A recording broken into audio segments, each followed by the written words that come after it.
England की राजगद्दी साल 1509 से लेकर 1547 तक हेनरी के हाथों में हुआ करती थी।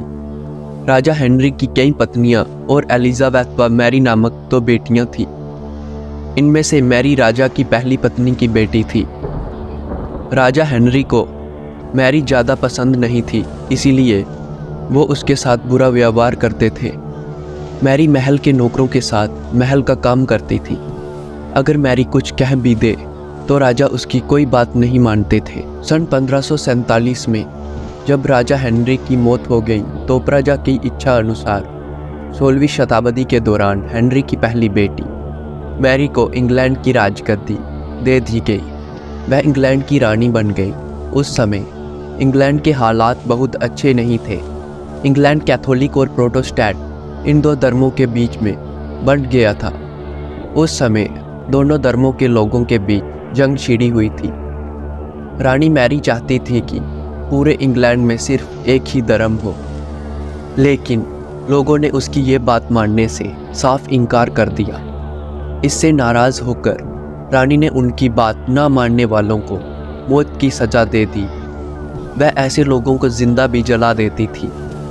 रानी मैरी की इस क्रूरता की वजह से इंग्लैंड के लोग उससे नफरत करने लगे।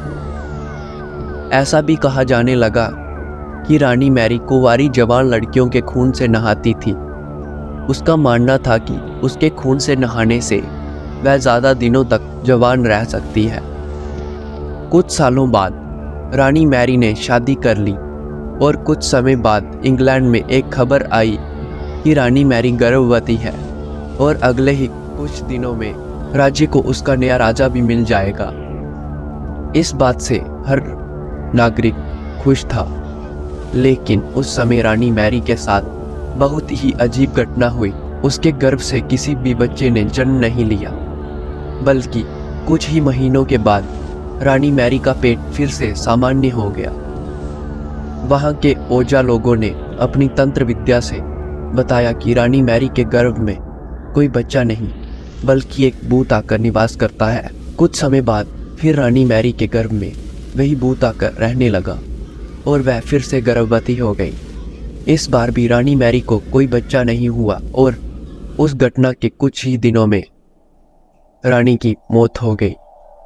इसके बाद मैरी की छोटी बहन एलिजाबेथ को इंग्लैंड की राजगद्दी पर बैठाया गया और एलिजाबेथ इंग्लैंड की नई रानी बन गई। रानी मैरी की क्रूरता की वजह से इंग्लैंड के लोगों को उसे एक निर्दयी औरत मानने पर मजबूर कर दिया।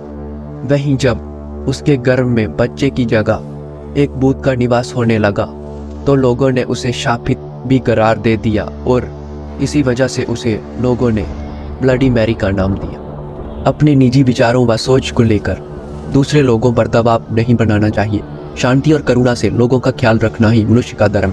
आपको हमारी ये छोटी सी कहानी कैसी लगी, कृपया हमें कमेंट के माध्यम से ज़रूर बताएं। धन्यवाद।